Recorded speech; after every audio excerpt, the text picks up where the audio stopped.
Welcome to RB Educare. मेरा नाम है आकाश शुक्ला। आज के इस टॉपिक में हम लोग कवर करेंगे शॉर्ट सर्किट कॉन्सेप्ट। ठीक है, शॉर्ट सर्किट कॉन्सेप्ट गेट के पॉइंट ऑफ व्यू से तो इंपॉर्टेंट है ही, बट गेट एग्जाम आया कहां से? इंजीनियरिंग से बन के आया, राइट? इंजीनियरिंग के जो सब्जेक्ट्स होते हैं उनको मिला के जो गेट एग्जाम होता है वही सारे उसमें होते हैं, राइट? तो इंजीनियरिंग के पॉइंट ऑफ व्यू से भी ये बहुत इंपॉर्टेंट है। मैं अगर बोलूं कि किसी को अगर प्रोग्रामिंग आता है तो उसे of course short circuit concept बहुत अच्छे से आता रहेगा। ठीक है, बहुत छोटा कॉन्सेप्ट है लेकिन बहुत इंपॉर्टेंट रोल प्ले करता है प्रोग्रामिंग लैंग्वेज में। और एक कॉन्सेप्ट ऐसा कॉन्सेप्ट है कि हर एक प्रोग्रामिंग लैंग्वेज में यूज होता है, राइट? ये होता क्या है देखते हैं, बट उसके पहले मैं आपको दो पॉइंट डिस्कस करना चाहूंगा इसके बारे में। पहला है कि anything which is zero is considered as false. देखो, जब हम लोग प्रोग्राम लिखते हैं तो जहां कंडीशन चेक करते हैं वहां या तो ट्रू आता है या तो फॉल्स आता है। Condition can be either true or false, right? तो अगर फॉल्स आया कंडीशन तो बाय डिफॉल्ट उसका वैल्यू जीरो हो जाता है। क्या होता है? बाय डिफॉल्ट उसका वैल्यू जीरो हो जाता है। मतलब anything which is zero is false, that is zero. And anything which is non zero मतलब अगर मैं बोलूं -1 है तो वो भी नॉन जीरो है, राइट? अगर नॉन जीरो है तो उसको हम बोलेंगे कि ट्रू है। वो क्या है? स्टेटमेंट ट्रू है। ठीक है, so anything which is non zero is considered as true, that is 1, and anything which is zero is considered as false, that is zero. ठीक है, ये दो एक पॉइंट इतने इंपॉर्टेंट है कि शॉर्ट सर्किट कॉन्सेप्ट सिर्फ इन्हीं दो पॉइंट पे बेस्ड है। ठीक है, मतलब अगर आपको ये दोनों दो पॉइंट पता है तो आप देख रहे हो ये सब कंडीशंस के स्टेटमेंट मैंने लिखे, कंडीशन के अंदर स्टेटमेंट्स लिखे हैं। यहां से डिसाइड होता है कि शॉर्ट सर्किट कहां पे होगा कहां पे नहीं होगा। ठीक है, बट उसके लिए जो ऑपरेटर यूज होते हैं जैसे कि और हो गया, एंड हो गया, जो लॉजिकल ऑपरेटर होते हैं, बिटवाइज ऑपरेटर होते हैं, तो वहां पे क्या होता है? शॉर्ट सर्किट होता है। लॉजिकल ऑपरेटर और बिटवाइज ऑपरेटर सब क्या होते हैं हम लोग नेक्स्ट वीडियो में डिस्कस करेंगे, बट जैसे कि मोस्ट कॉमनली जो ऑपरेटर यूज होता है वो होता है एंड और और। ठीक है, एंड को हम लोग ऐसा लिखते हैं और को हम लोग ऐसा लिखते हैं। एंड में होता क्या है कि अगर दो दो जीरो है, राइट? अगर दो स्टेटमेंट आप कंपेयर करो और दोनों जीरो आ गया मतलब zero and zero is zero. ठीक है, फिर जीरो एंड वन आया तो जीरो, वन एंड जीरो आया तो जीरो, वन एंड वन आया तो वन। मतलब क्या कि अगर दोनों स्टेटमेंट ट्रू है तो ही एंड ऑपरेटर ट्रू देता है, अदरवाइज सब जगह फॉल्स देता है ना? क्या देता है? फॉल्स देता है। अगर दोनों ट्रू है तो ही क्या बोलेगा? ट्रू है, स्टेटमेंट ट्रू है, ओवरऑल स्टेटमेंट को ट्रू बताएगा। और भी क्या होता है? और में देखो, कोई भी दो स्टेटमेंट अगर है तो दोनों में से कोई भी अगर एक ट्रू है तो ऑटोमेटिक जो रिजल्टेंट कंडीशन मिलता है, जो हमें इसको सॉल्व करने के बाद क्या मिलता है? ट्रू मिलता है। ठीक है, मतलब 0 और 1 की बात करूं तो क्या होगा? ट्रू होगा। 1 और 0 की बात करूं तो ट्रू होगा। 1 और 1 की बात करूं तो ट्रू होगा, राइट? मतलब कोई भी एक 1 होना चाहिए, कोई भी एक ट्रू होना चाहिए। दो कंडीशन अगर है तो उसमें से कोई भी एक ट्रू होना चाहिए, तो हम उसको क्या बोलेंगे? वो ट्रू है। तो अगर इन दोनों में से कोई भी एक ट्रू है, एटलीस्ट वन इज ट्रू। ठीक है ना? दो रहे तीन रहे फर्क नहीं पड़ता, बट एक ट्रू होना चाहिए। बट अगर दोनों जीरो रहेगा तो वहां पे वो क्या हो जाएगा? फॉल्स हो जाएगा। ठीक है, देखो यहाँ पे दोनों 1 रहेगा तो ट्रू होगा, यहाँ पे दोनों जीरो रहेगा तो फॉल्स होगा। ठीक है, ये दो चीज आपको याद रखना है। अब इसके बेस पे हम लोग कुछ एग्जांपल्स डिस्कस करते हैं, देखते हैं शॉर्ट सर्किट कॉन्सेप्ट एग्जांपल के थ्रू समझने की कोशिश करते हैं कि कितना इंपॉर्टेंट रोल प्ले करता है। जैसे कि मैंने यहाँ पे तीन वेरिएबल लिए हैं of type integer, a 5, b 6, c 7। ठीक है, तो मैं यहाँ पे मेमोरी बना देता हूँ, a 5, b 6 and c 7, right? देखो मेमोरी में क्या है? a का वैल्यू 5 है, b का वैल्यू 6 है, c का वैल्यू 7 है। मतलब मेमोरी में a क्या है? ट्रू है, a ट्रू है, a ट्रू है। अगर मैं बोलूं इफ a, तो इफ a का वैल्यू क्या है? ट्रू है ना? 5 है, 5 इज नॉन जीरो। तो यहाँ पे इसका अगर मैं बोलूं कंडीशन क्या मिलेगा? ट्रू मिलेगा। समझे? अगर सिर्फ जीरो अगर होता है यहाँ पे तो हम उसको अगर कंडीशन में डाल के चेक करते तो वो फॉल्स होता। ठीक है, तो फिलहाल ये सारे क्या है? ट्रू है, अगर मैं कंडीशन के तौर पे इसको चेक करूं तो। ठीक है, मैंने यहाँ पे कंडीशन लिखा है, देखते हैं a लेस देन b है क्या? 5 is less than 6, yes this is true. देख रहे हो, a ट्रू हो गया, उसके बाद क्या है? और है। देखो ट्रू है ना, अगर पहला ही स्टेटमेंट ट्रू हो गया तो दूसरे का फर्क नहीं पड़ता ना, जो फाइनल आंसर मिलेगा वो तो ट्रू ही मिलेगा हमें, है कि नहीं? पहला ट्रू है तो दूसरे से फर्क नहीं पड़ता हमें, पहला ट्रू हो गया इसका मतलब क्या है, और में फाइनल जो आंसर मिला हमें वो ट्रू मिलेगा। तो ये ट्रू मिल गया राइट, तो और के बाद वो चेक नहीं करेगा, कंपाइलर क्या करेगा, देखिएगा पहला पहला ही एक्सप्रेशन उसको ट्रू मिल गया तो उसके बाद वो चेक नहीं करेगा क्योंकि और ऑपरेटर है, और वहां पे क्या हो जाएगा, शॉर्ट सर्किट। यहाँ पे क्या होगा, शॉर्ट सर्किट, इसको हम बोलते हैं शॉर्ट सर्किट। ठीक है, मतलब इसको चेक ही नहीं करेगा कंपाइलर। ठीक है, ये होता है शॉर्ट सर्किट। इसमें देखते हैं a ग्रेटर देन b, देखो 5 is greater than 6, no false, this is false, ये फॉल्स का केस है राइट। यहां पे कंपाइलर सोचेगा यार कि a फॉल्स है, हो सकता है कि नेक्स्ट जो है ऑपरेटर और है ना, तो हो सकता है कि और के बाद ट्रू मिल जाए, क्योंकि है ना, अगर 0 है तो हो सकता है नेक्स्ट टाइम 1 मिले तो 1 मिल सकता है राइट, 0 के बाद 1 मिल सकता है, 0 के बाद 0 भी मिल सकता है।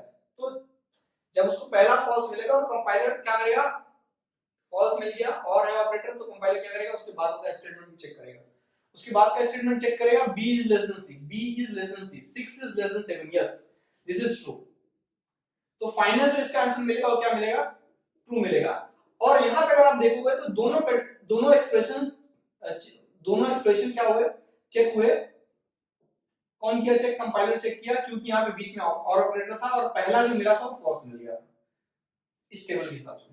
ठीक है ना, तो यहाँ पे कोई शॉर्ट सर्किट नहीं हुआ, उसका फाइनल आंसर में ट्रू मिला। देखो इसका भी आंसर फाइनल में ट्रू ही मिला था, बट यहाँ पे शॉर्ट सर्किट हुआ, क्यों हुआ, क्योंकि पहला ही ट्रू मिल गया। ठीक है, कॉन्सेप्ट को समझो प्लीज, पहला ही ट्रू मिल गया तो इसलिए ट्रू हो गया।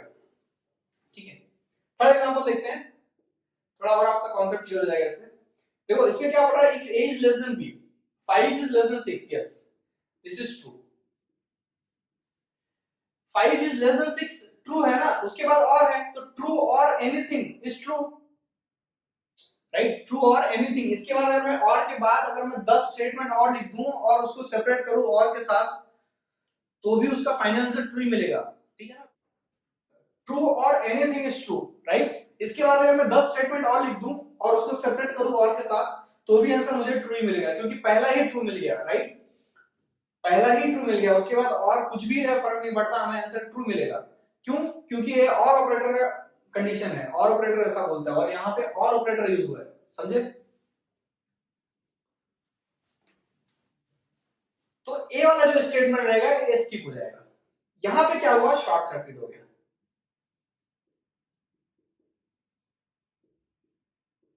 समझे? यहां पे क्या हुआ, शॉर्ट सर्किट हो गया, ए वाला स्टेटमेंट रन नहीं किया कंपाइलर। हुआ क्या कि ए लेस देन बी ट्रू था, तो यहां पे शॉर्ट सर्किट हो गया। बोल क्या रहा है कि print of A B C, मतलब ए और बी सी का वैल्यू क्या मिलेगा, ए का वैल्यू क्या है 5 है, बी का वैल्यू क्या है 6 है, और सी का वैल्यू भी क्या है 7 है। तो जो मेमोरी में वैल्यू रहेगा वो वैल्यू यहां पे प्रिंट कर देगा। लेकिन आप सेकंड एग्जांपल देखते हैं, सेकंड एग्जांपल में क्या बोल रहा है, A greater than B, 5 is greater than 6, no false, तो ये फॉल्स हो गया। फॉल्स के बाद कंपाइलर सोचेगा यार यहाँ पे फॉल्स है, तो उसके बाद स्टेटमेंट लिखते हैं, क्योंकि उसके बाद और है, तो उसके बाद देखते हैं कि ट्रू मिलता है कि नहीं।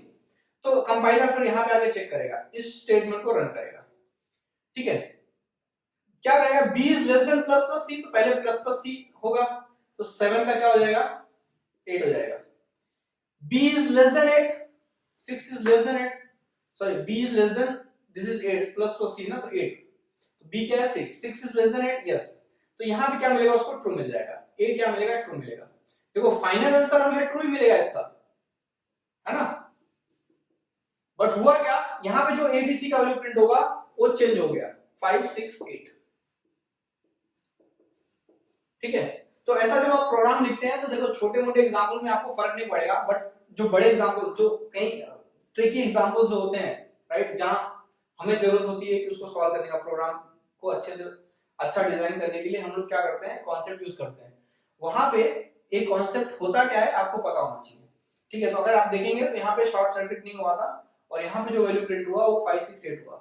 लेकिन आप अगर इसको ऐसा लिखे होते तो यहाँ पे जो वैल्यू प्रिंट होता वो ओरिजिनल वैल्यू प्रिंट होता 5 6 7।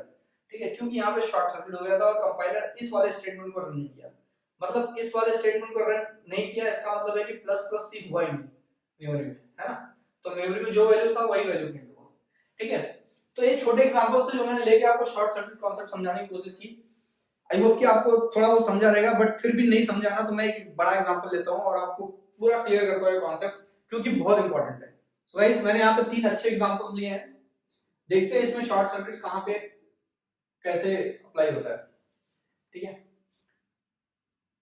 देखो यहाँ पे क्या हो रहा है, मैंने एग्जांपल 1 में क्या किया है कि आई जे के एल और एम 5 वेरिएबल मैंने डिक्लेयर और डिफाइन किए हैं ऑफ टाइप इंटीजर। इसका मतलब क्या होगा, जैसे लाइन रीड होगा मेमोरी में क्या होगा आई जे के एल नाम का मेमोरी क्रिएट हो जाएगा, राइट।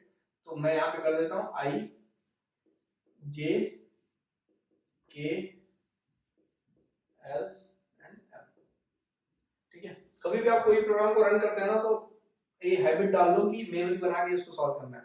ठीक है, कभी भी आपसे गलती नहीं होगी। ठीक है, मतलब मैक्सिमम एफिशिएंसी के साथ उस क्वेश्चन को सॉल्व कर सकते हैं।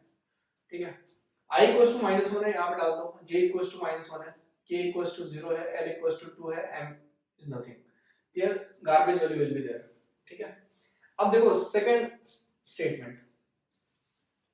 ठीक है, यहाँ पे देखो अब कंपाइलर इसको चेक करेगा, देखते पूरा प्रॉपर रन होता है कि नहीं। अगर पूरा रन हो गया तो मतलब कोई शॉर्ट सर्किट नहीं है, और पूरा रन नहीं हुआ तो इसका मतलब क्या है, शॉर्ट सर्किट है।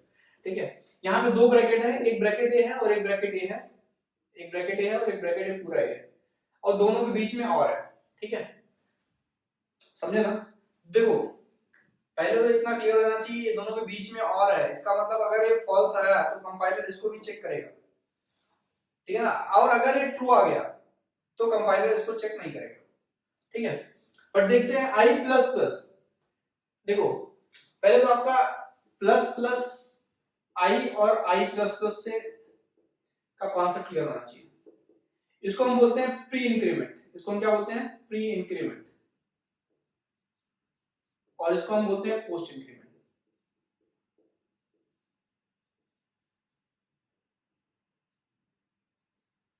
ठीक है, प्लस प्लस आई में क्या होता है कि जैसे कि मैं आई इक्वल्स टू 5 लिखूंगा, तो प्लस प्लस आई में क्या होगा कि आई इक्वल्स टू 5 था यहाँ पे, राइट। प्लस प्लस आई हुआ तो क्या हो गया, आई का वैल्यू पहले इंक्रीमेंट हुआ, पहले इंक्रीमेंट हो गया, मेमोरी में असाइन हो गया, राइट। और अगर मैं प्रिंट करूं, जैसे कि मैं यहाँ पे बेटर रहेगा, इसको मैं प्रिंट करता हूं। ठीक है,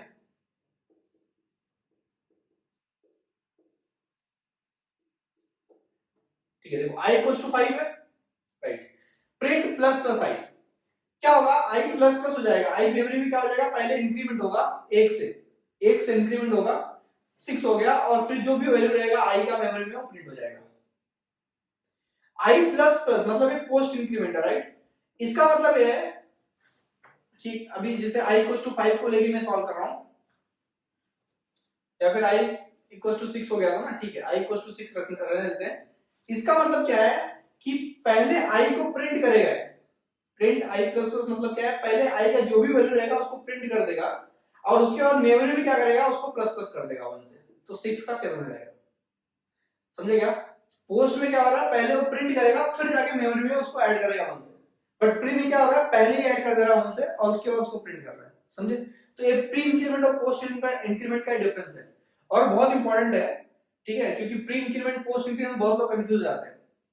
ठीक है, तो ये बहुत अच्छा एग्जांपल है जिससे आप समझ सकते हैं इस कॉन्सेप्ट को, प्री इंक्रीमेंट और पोस्ट इंक्रीमेंट। ठीक है, सेम सेम रन करता है, एक डिक्रीमेंट करके भी होता है, माइनस माइनस आई आई प्लस प्लस, तो इसको बोलते हैं प्री डिक्रीमेंट, इसको बोलते हैं पोस्ट डिक्रीमेंट।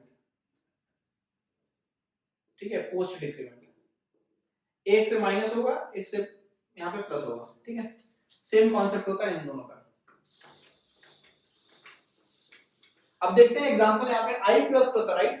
तो i का वैल्यू क्या है, -1 है ना, तो i का वैल्यू मेमोरी में क्या हो जाएगा, -1 है, यहाँ पर प्रिंट हो नहीं रहा है।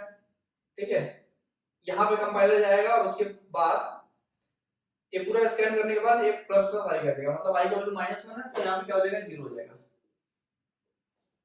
फिर एंड है, देखो i का वैल्यू -1 था ना, i प्लस प्लस मतलब पहले i का वैल्यू चेक किया, क्या है, नॉन जीरो है, नॉन जीरो है, पहले चेक कर लिया उसने, राइट। नॉन जीरो है इसका मतलब ट्रू है ना, तो इसको ट्रू स्टेटमेंट कंसिडर करके कंपाइलर आगे बढ़ेगा, लेकिन उसके पहले आई प्लस प्लस कर देगा, मतलब -1 है तो यहाँ पे क्या कर देगा, 0 कर देगा।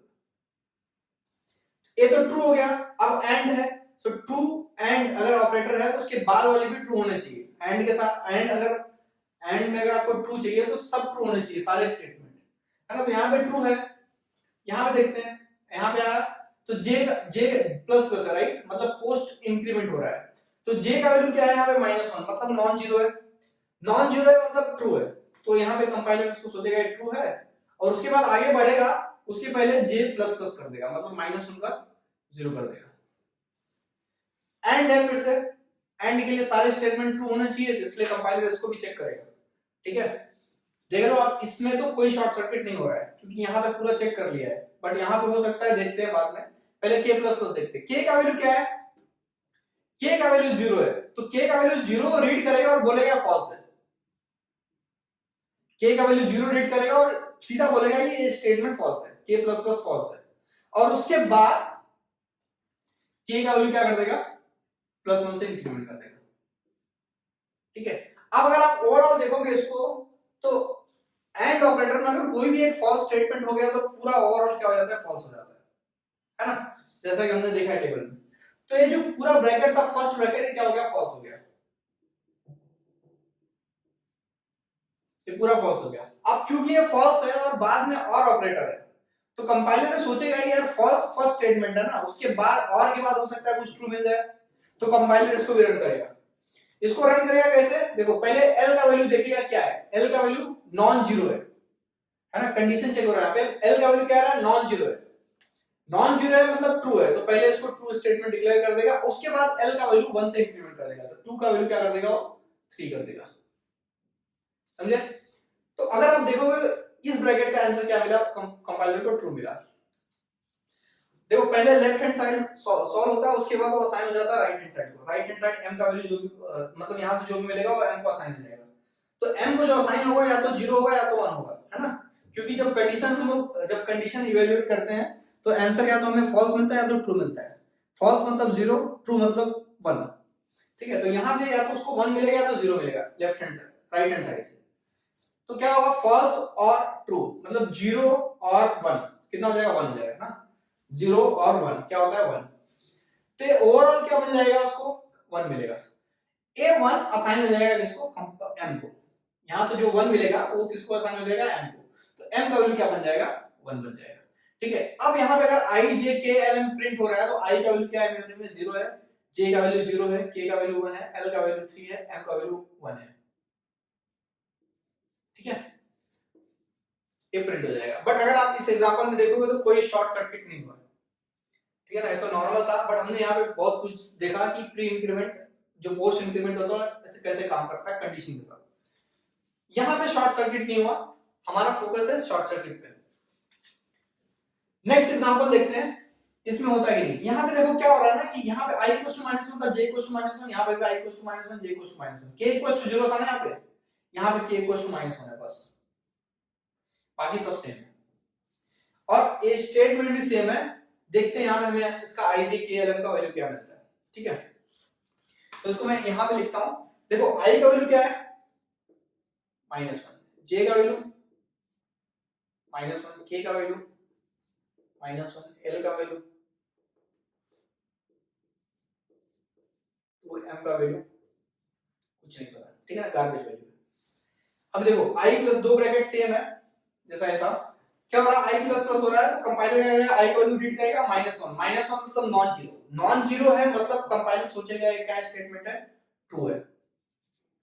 ठीक है ना, इसको ट्रू असाइन किया, लेकिन i प्लस प्लस अभी तक नहीं किया है, तो i का वैल्यू जो भी था उसको +1 कर देगा, तो -1 + 1 क्या होता है, 0 होता है। ठीक है, अब क्योंकि एंड ऑपरेटर बाद में है तो क्या करेगा, इसको भी चेक करेगा। इसको चेक करने के पहले देखिएगा कि क्या है, तो पोस्ट इंक्रीमेंट है। पोस्ट इंक्रीमेंट है ना, तो j का वैल्यू पहले चेक करेगा। j का वैल्यू क्या है, -1 मतलब नॉन जीरो है, राइट। नॉन जीरो है इसका मतलब ट्रू है, तो यहाँ पे उसको ट्रू असाइन करेगा और उसके बाद मेमोरी में प्लस प्लस कर देगा, तो -1 का क्या हो जाएगा, +1, -1 + 1 क्या हो जाएगा, 0 हो जाएगा। अब क्योंकि नेक्स्ट ऑपरेटर फिर से एंड है तो इसलिए कंपाइलर इसको भी स्कैन करेगा, राइट, इसको स्कैन करेगा और यहाँ पे पहले देखिएगा k का वैल्यू क्या है। k का वैल्यू देखो क्या है, -1 है। के का वैल्यू क्या है, -1 है। -1 मतलब नॉन जीरो, नॉन जीरो मतलब ट्रू, तो कंपाइलर इसको ट्रू बोलेगा और k का वैल्यू 1 से इंक्रीमेंट कर देगा, तो -1 का क्या हो जाएगा, यहाँ पे 0 हो जाएगा। ठीक है, देखो यहाँ पे फॉल्स मिला था ना, बट यहाँ पे ट्रू मिला। हुआ क्या कि ये ओवरऑल जो स्टेटमेंट था ये क्या हो गया, ट्रू हो गया। ये पूरा क्या हो गया स्टेटमेंट जो फर्स्ट ब्रैकेट का था, ये क्या मिला, ट्रू मिला, है ना। यहाँ पे फॉल्स मिला था, ये ट्रू मिला, और उसके बाद कंपाइलर देखेगा और ऑपरेटर है, तो ट्रू और एनीथिंग इज ट्रू, और ऑपरेटर के साथ हमें पता है, तो ट्रू और इसके बाद चेक नहीं करेगा। देखो यहां पे क्या हो जाएगा, शॉर्ट सर्किट हो जाएगा, यहां पे शॉर्ट सर्किट हो जाएगा। इसके बाद कंपाइलर चेक नहीं करेगा, मतलब एल का वैल्यू स्टेटमेंट एग्जीक्यूट नहीं करेगा, तो जो एल का वैल्यू अभी है मेमोरी में वही रहेगा, है ना। और ये स्टेटमेंट क्योंकि एग्जीक्यूट नहीं किया है, तो ट्रू और एनीथिंग इज ट्रू, ट्रू मतलब 1, और वो 1 का वैल्यू किसको असाइन हो जाएगा, m को हो जाएगा। तो m का वैल्यू जो मेमोरी में अभी तक गार्बेज था वो अब क्या हो गया, 1 हो गया। ठीक है, अब अगर i j k l m का वैल्यू प्रिंट होगा तो क्या होगा, i = 0, j = 0, k = 0, l का वैल्यू 2 एंड m का वैल्यू 1। ठीक है, देख सकते हो डिफरेंस क्या है आउटपुट में। ठीक है, तो a है यहाँ पे शॉर्ट सर्किट हुआ। ठीक है, तो ऐसे एग्जांपल्स में शॉर्ट सर्किट कहीं ना कहीं इंप्लीमेंट करते थे वो लोग। हमें बहुत ध्यान से क्वेश्चन को सॉल्व करना है, और गेट में ऐसे छोटे छोटे क्वेश्चन दिए जाते हैं कोई ना कोई एक ट्रिकी कॉन्सेप्ट के साथ। ठीक है, तो ये कॉन्सेप्ट बहुत छोटा है, बहुत सिंपल है, लेकिन बहुत ट्रिकी है। ठीक है ना, बहुत समझ के इसको सॉल्व करना पड़ेगा। ठीक है, तो ये दो एग्जांपल थे, अच्छे एग्जांपल्स थे। आप इस एग्जांपल को खुद से ट्राई करना सॉल्व करने का। एग्जांपल नंबर 3, ठीक है ना, मैं बताना चाहूँ तो फटाफट बता सकता हूँ। पहले तो वीडियो को पॉज करके प्लीज खुद से ट्राई करना। क्वेश्चन लिख सकते हो आप, i = 0, j = -1, k = 0, l = 2, m। ठीक है ना, और एक कंडीशन ना सेम है जो हमने वहां पे चेक किया था, जो ये वाला स्टेटमेंट था, और यहाँ पे हमें प्रिंट करना है i j k l m। देखना है यहाँ पे शॉर्ट सर्किट होता है कि नहीं, और होगा तो वैल्यू क्या प्रिंट होगा, नहीं होगा तो वैल्यू क्या प्रिंट होगा। ठीक है, तो अगर मैं रन करना चाहूँ तो फटाक से कर सकते हैं। i = 0 है, j = -1 है, k = 0 है, l = 2 है, m कुछ गार्बेज वैल्यू है। ठीक है ना, उसके बाद देखो ये स्टेटमेंट एग्जीक्यूट होगा, ब्रैकेट, दो ब्रैकेट है यहाँ पे, राइट, यहाँ पे दो ब्रैकेट है, तो दोनों ब्रैकेट एग्जीक्यूट होगा, दोनों ब्रैकेट के बीच में और है। कंडीशन पे डिपेंड करेगा कि एग्जीक्यूट होगा कि नहीं। i का वैल्यू 0 है, पहले ही क्या मिला उसको 0 मिला, i प्लस हो रहा है। ठीक है, 0 मिला, 0 समझेगा क्या है, वो फॉल्स है, तो पहले ही इसको असाइन कर देगा क्या, फॉल्स। और उसके बाद न्यूमरेटर क्या हो जाएगा, प्लस प्लस, मतलब 0 + 1 1। ठीक है, अब देखो यहां पे फॉल्स हो गया, right, false and anything is false, and है ना बीच में, तो false and anything is false, तो पूरा ये यहां से शॉर्ट सर्किट हो जाएगा, पूरा यहां के बाद शॉर्ट सर्किट हो जाएगा, समझे ना। यहां से नहीं बोल सकते, यहां से बोल सकते हैं, और एंड के बाद क्या क्या हो जाएगा, पूरा शॉर्ट सर्किट हो जाएगा, यहां से पूरा शॉर्ट सर्किट हो जाएगा। ठीक है ना, और यहां पे फॉल्स मिला ना, तो ये पूरे ब्रैकेट का वैल्यू क्या हो जाएगा, फॉल्स हो जाएगा। ठीक है ना, शॉर्ट सर्किट काम हुआ इस ब्रैकेट में हुआ, है ना, और ओवरऑल इस ब्रैकेट का रिजल्ट क्या मिला, हमें फॉल्स मिला। ठीक है, तो इस ब्रैकेट का रिजल्ट फॉल्स मिला, और उसके बाद क्या था, और ऑपरेटर था, तो कंपाइलर सोचेगा यार ये ब्रैकेट का फॉल्स मिला, हो सकता है कि और के बाद ट्रू मिल जाए, तो और के बाद का स्टेटमेंट वो एग्जीक्यूट करेगा। एल का वैल्यू पहले चेक करेगा क्या है, नॉन जीरो है, नॉन जीरो है तो इसको बोलेगा ट्रू है, और उसके बाद l प्लस प्लस कर देगा, मतलब l का वैल्यू 2 था, अब क्या हो गया, 3 हो गया। ठीक है, अब अगर आप देखोगे तो दोनों ब्रैकेट में ट्रू और फॉल्स, फॉल्स और ट्रू, ट्रू होता है, राइट, ट्रू और फॉल्स, और फॉल्स और ट्रू क्या होता है, ट्रू होता है। तो इन दोनों को ब्रैकेट का ओवरऑल आंसर में क्या मिला, ट्रू मिला। ट्रू मतलब 1 1 असाइन हो जाएगा किसको, m को। m में अभी तक जो गार्बेज वैल्यू था वहां पे क्या हो गया, 1 हो गया। ठीक है, अब अगर i j k l m print करना है तो यहां से i क्या मिलेगा, प्रिंट होगा 1, j -1, k 0, l 3, m 1। ठीक है, ये तीनों क्वेश्चंस मैंने कहीं ना कहीं छोटे छोटे चेंजेस किए थे, सिर्फ वेरिएबल्स में जो वैल्यूज लिए थे उसमें। ठीक है, बट ये तीनों क्वेश्चंस बेस्ट एग्जांपल थे शॉर्ट सर्किट कॉन्सेप्ट को एक्सप्लेन करने के लिए, ठीक है। सो गाइस आई होप कि आपको शॉर्ट सर्किट से रिलेटेड कॉन्सेप्ट बहुत अच्छे से क्लियर हो गया रहेगा। नेक्स्ट वीडियो हम लोग स्टार्ट करेंगे रिकर्शन, जो बहुत इंपॉर्टेंट टॉपिक है गेट के पॉइंट ऑफ व्यू से, और बहुत सारे क्वेश्चंस बन के आते हैं गेट में, ठीक है। तो हम लोग देखेंगे रिकर्शन होता क्या है, कैसे क्वेश्चंस को हम लोग सॉल्व कर सकते हैं, कैसे अटेम्प्ट कर सकते हैं, और उसके बाद कुछ इंपॉर्टेंट क्वेश्चंस लेंगे गेट के और वो भी डिस्कस करेंगे, ठीक है। Thank you for watching this video, please like and subscribe.